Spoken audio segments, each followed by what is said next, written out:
सभी भाइयों को सादर नमस्कार। एक भाई जी हमारे वीडियो पर कमेंट किए हैं और कमेंट में भाई जी कह रहे हैं कि भाई जी शरीर पूरा गल गया है बात दोस्त के कारण। आगे कह रहे हैं मुझे आंखों से कम दिखाई देता है, हड्डियां गल गई हैं, बहुत भयानक है। मतलब भाई जी का पूरा शरीर गल गया है बात दोस्त के कारण और आंखों से कम दिखाई देता है। मतलब आंखों की रोशनी का भी छीड़ हो गया, आंखों का रोशनी का क्षय हो गया है और कह रहा है कि हड्डियां गल गई हैं, बहुत भयानक है। मतलब पूरी तरह से हड्डियां गल गई हैं। जब भी बात दोस्त का प्रकोप होता है तो इस तरह का सिम्टम्स जो है कि देखने को मिल जाता है, इस तरह के लक्षण प्रकट हो जाते हैं कि शरीर की हड्डियां भी गलने लगती हैं बात दोस्त के कारण। फिर आगे लिख रहा है कि पेट खत्म हो गया है, रात में नींद आते वक्त शरीर झटके मारता है। पेट पूरा खत्म हो गया, मतलब पेट के जो फैट हैं वो पूरी तरह से नष्ट हो चुके हैं और पेट के जो ऑर्गन्स है वो भी बहुत ज़्यादा दुर्बल हो चुके हैं। अतड़ियाँ पूरी तरह से अंदर की तरफ धंस गई है, पूरी तरह से चिपक गई हैं, अर्थात पता ही नहीं चलता कि शरीर में पेट है भी या नहीं। मतलब पेट पूरी तरह से अंदर धंस गया है। इसी को लिख रहा है कि पेट खत्म हो गया है। और आगे लिख रहा है कि रात में नींद आते वक्त शरीर झटका मारता है। तो देखिए दोस्तों, ये बात दोस्त में इस तरह का लक्षण देखने को मिलता है कि जब शरीर में बहुत ज़्यादा बात दोस्त का प्रकोप हो जाता है ना, तो सोते वक्त मतलब जब नींद आने लगे ना, जैसी मतलब आंख बंद हुआ और 1-1.5 मिनट हुआ, 2 मिनट हुआ, तो शरीर में एक जोर का झटका लगता है। ऐसे झटका लगता है जैसे मतलब कि हम कहीं हाइट से नीचे गिर गए धड़ाम से ना, ऐसे मतलब शरीर को झटका लगता है। या फिर दाएं करवट सोए तो फट से बाएं करवट घूम गए, ऐसा जो है कि शरीर को झटका लगता है। मतलब बहुत जोर का शरीर झटका लगता है और उसको जो अगर अगल बगल में कोई बैठा हो तो देख भी सकता है उस झटके को। मतलब बहुत जोर से जो शरीर पूरा हिल जाता है और जब शरीर एक बार जोर का झटका लगता है शरीर को तो पूरा नींद ही जो है कि खुल जाता है और फिर जल्दी नींद आता नहीं है। नींद आते रहता है और जब झटका लग जाता है तो पूरी तरह से नींद ही गायब हो जाता है, पूरा आंखों का लुब्रिकेंट खत्म हो जाता है और फिर जल्दी नींद नहीं आता है। 1 घंटा 1.5 घंटा या 2 घंटा तक 3 घंटा तक जागना पड़ जाता है। तो इस तरह की जो है कि समस्या हो रही है भाई जी के साथ में। तो ये भाई जी की समस्या है। उस भाई जी के कमेंट के नीचे 2 भाई और लिख रहे हैं कि मुझे भी यही प्रॉब्लम है, मुझे भी यही समस्या है। 2 भाइयों ने और लिखा है। तो 3 भाइयों का जो है कि इस तरह की समस्या है। मतलब उन दोनों भाइयों को भी लगभग इसी तरह की समस्याएं परेशान कर रही हैं। तो देखिए दोस्तों, ये इसके जो इस तरह के जो समस्या प्रकट होते हैं वो वात दोष के कारण प्रकट होते हैं। जब भी शरीर में वात दोष का प्रकोप हो जाता है तो इस तरह के जो है कि सिम्टम्स, इस तरह के लक्षण प्रकट होने लगते हैं। अब अगर बात करें कि वात दोष के प्रकोप होने के मूल कारण क्या है, तो इनके अगर मूल कारणों की बात करें तो जैसे कि गलत खान पान के कारण भी जो है कि शरीर में वात दोष का प्रकोप होता है और ज़्यादा उपवास कर लेने से भी शरीर में वात दोष का प्रकोप हो जाता है। जैसे कि कई लोग नवरात्रि में 9 दिन का व्रत करते हैं और कोई भी जो है कि व्रत छोड़ते नहीं, कुछ भी व्रत आए, चाहे वो कृष्ण जन्माष्टमी हो, चाहे नवरात्रि हो, चाहे वो अपना सावन का महीना हो, चाहे मतलब बहुत तरह के जो है कि व्रत उपवास करते रहते हैं। हर तरह का व्रत उपवास करते रहते हैं जिसके कारण उनके शरीर में वात दोष का प्रकोप हो जाता है। मतलब कुपोषण हो जाता है शरीर को, मतलब शरीर को पोषण नहीं मिल पाता है जिसके कारण शरीर में वात दोष का प्रकोप हो जाता है। जहाँ भी मतलब खालीपन होगा ना, वहाँ पे हवा का प्रकोप होगा दोस्तों। तो उपवास करने से शरीर में एक्सेस खालीपन हो जाता है, जरूरत से ज़्यादा खालीपन हो जाता है जिसके कारण उस खाली जगह में वात दोष का प्रकोप हो जाता है। और जब वात दोष का प्रकोप होता है तो इस तरह के सिम्टम्स मिलने लगते हैं। और बहुत जो है कि ज़्यादा दौड़ लगा लेने की वजह से, बहुत ज़्यादा परिश्रम कर लेने की वजह से, बहुत ज़्यादा चिंता कर लेने की वजह से, बहुत ज़्यादा मास्टरबेशन कर लेने की वजह से या फिर बहुत ज़्यादा मैथुन कर लेने की वजह से, बहुत ज़्यादा शारीरिक संबंध बना लेने की वजह से भी शरीर में वात दोष का प्रकोप होता है। और बहुत ज़्यादा तीखा खाने की वजह से, यानी बहुत ज़्यादा तीखा खाना खाने से और बहुत ज़्यादा ड्राई जो है कि खान पान के सेवन से, ड्राई का मतलब कि बहुत ज़्यादा चना चबाने से, यानी सूखा हुआ चना, भुजा हुआ चना चबाने से, या फिर तेल ना खाने की वजह से, घी ना खाने की वजह से, रूखा सूखा खान पान खाने की वजह से, और कड़वा और कसैला स्वाद के ज़्यादा अधिक सेवन से शरीर में वात दोष का प्रकोप हो जाता है। अब कड़वा कसैला का मतलब जैसे कि नींब और जामुन और करेला, इस तरह के जो खान पान है जो कड़वा और कसैले स्वाद के होते हैं, उस तरह के खान पान के सेवन से भी शरीर में वात दोष का प्रकोप होता है। अगर ज़्यादा मात्रा में कड़वा कसैले का सेवन कर लिया जाए तब भी शरीर में वात दोष का प्रकोप हो जाता है। ज़्यादा उपवास कर ले तो भी वात दोष का प्रकोप होता है। और तेल, घी, दूध, दही ये सब खाना बिल्कुल बंद कर दे तब भी शरीर में वात दोष का प्रकोप होता है। अब कई लोग जो है कहते हैं ना कि तेल से फैट होता है, तेल खा लेने की वजह से चर्बी बढ़ती है, पाचन कमजोर होता है, अग्नि कमजोर हो जाती है, इस तरह की जो है कि बातें कहे जाते हैं। तो इस कारण से जो है कि कई लोग पूरी तरह से तेल, दूध, दही, घी आदि खाना छोड़ देते हैं, जिसके कारण उनके शरीर में वात दोष का प्रकोप हो जाता है। और अगर हम मूल कारण की बात करें, किसी एक कारण की बात करें, तो इसमें जो है कि मास्टरबेशन या फिर मैथुन ज़्यादा जो है कि रोल निभाता है। इसमें मास्टरबेशन का या फिर मैथुन का ज़्यादा रोल होता है वात दोष का प्रकोप करने में। ये जो है कि बहुत तेजी से, बहुत जल्दी जो है कि शरीर में वात दोष का प्रकोप करते हैं और बहुत भयानक तरीके से वात दोष का प्रकोप करते हैं। अधिक मैथुन या फिर अधिक मास्टरबेशन, यानी आप अपने तरफ से निकालें तो या फिर शारीरिक संबंध बना करके निकालें तो अपने वीर को, वो शरीर में वात दोष का प्रकोप करता ही है।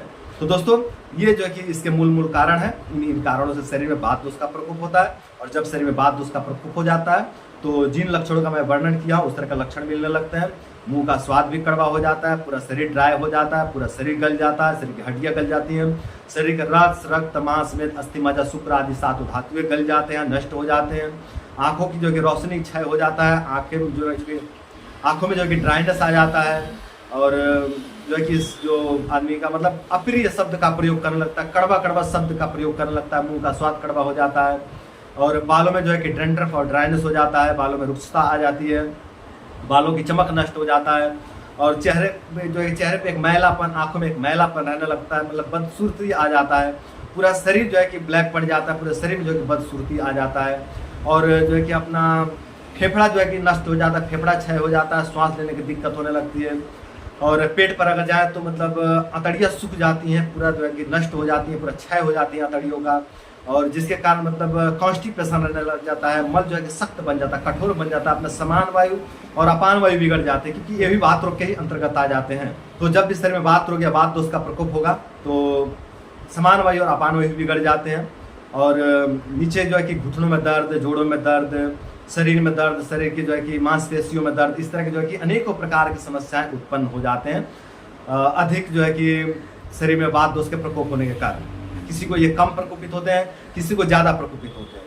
जिसके शरीर में ज़्यादा वात दोष का प्रकोप होता है उनके शरीर में वात दोष के ज़्यादा लक्षण देखने को मिलते हैं, और जिनके शरीर में वात दोष के कम प्रकोप होते हैं उनके शरीर में वात दोष के कम लक्षण देखने को मिलते हैं। तो इसका जो कि हमने मूल कारण बतला दिया आप लोगों को। अब कौन कौन सा लक्षण होते हैं भी हमने बता दिया। अब बात करते हैं कि इसका चिकित्सा क्या है, इसका समाधान क्या है। तो यहाँ जो 3 भाइयों ने अपना तकलीफ बताया कि हमको भी इस तरह की समस्या है, और जिन भाइयों को भी इस तरह की समस्या है उन सभी भाइयों के लिए वीडियो लाभकारी होगा। तो अब बात करते हैं कि वात दोष को ठीक करने के उपाय क्या है, किन किन औषधियों का प्रयोग करके हम वात दोष को कंट्रोल कर सकते हैं, या फिर इस तरह के लक्षणों पर किस तरह से हम विजय प्राप्त कर सकते हैं। तो जो भी भाई इस तरह की समस्या से पीड़ित हैं, जिन भाइयों के भी शरीर में वात दोष का प्रकोप हो गया है, या फिर जो भाइयों ने कमेंट किया वो लोग भी, और जो लोग कमेंट नहीं किए हैं, जो लोग इस समस्या का सामना कर रहे हैं, वो लोग भी इस वीडियो को फॉलो करके लाभ ले सकते हैं। तो अब बात करते हैं कि किन किन औषधियों का प्रयोग करके हम लोग वात दोष पर नियंत्रण पा सकते हैं।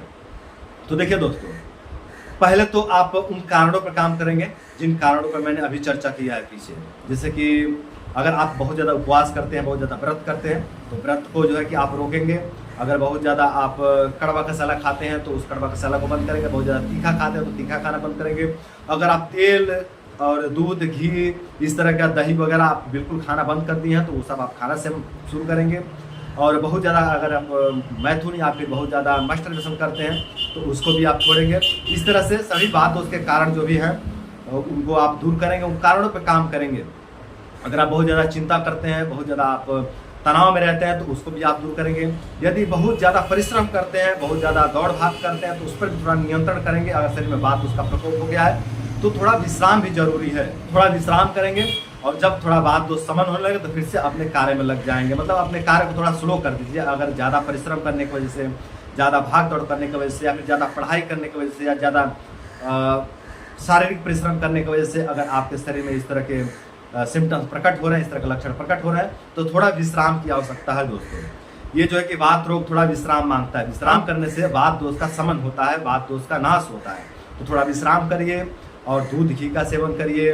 और इसमें खट्टा स्वाद के जो है कि जो औषधियाँ होती हैं, खट्टे रस के जो फल होते हैं उनका सेवन करिए। जैसे कि अपना अनार हो गया, जैसे कि सेब हो गया, और अपना नींबू हो गया, इस तरह के जो खट्टे, और संतरा हो गया, जो खट्टे स्वाद के फल हैं उनका आप सेवन करिए। तो इससे जो कि वात दोष का शमन होता है। मीठे रस के सेवन से भी वात दोष का शमन होता है। तो मीठे जो स्वाद की जो औषधियाँ हैं, जो खान पान है, उनका भी सेवन करिए।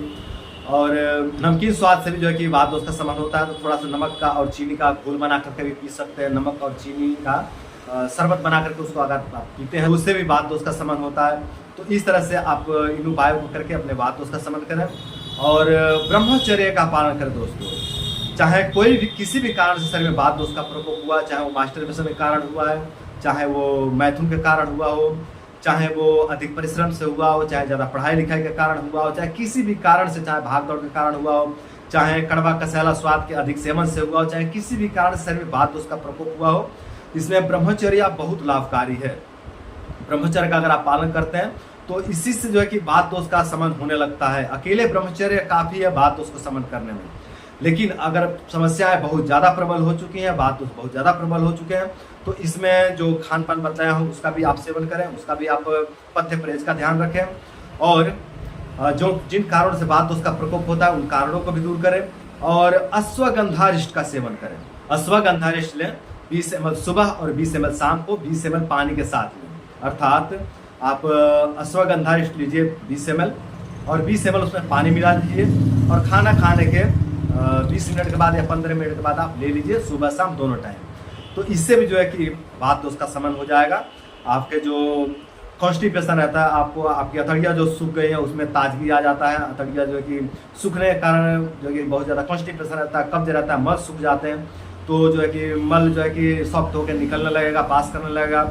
शरीर में भारीपन रहता है, बहुत ज़्यादा आलस रहता है, बहुत ज़्यादा जो है कि थकान लगता है और बहुत ज़्यादा बेचैनी होता है, घबराहट होता है। इस तरह का अगर मानसिक जो है कि सिम्टम्स भी प्रकट हो रहे हैं, वैसे वात दोष का जब भी प्रकोप होता है तो मनोविकार भी उत्पन्न हो ही जाते हैं। उसमें जो कि बहुत ज़्यादा चिड़चिड़ापन होना, बेचैनी होना, घबराहट होना और एक्सेस विचार चलता रहना, हमेशा विचार चलता रहना, मतलब दिमाग हमेशा जो गति करता रहना। गतिशील मतलब कहते हैं वात दोष जो है गतिशील है।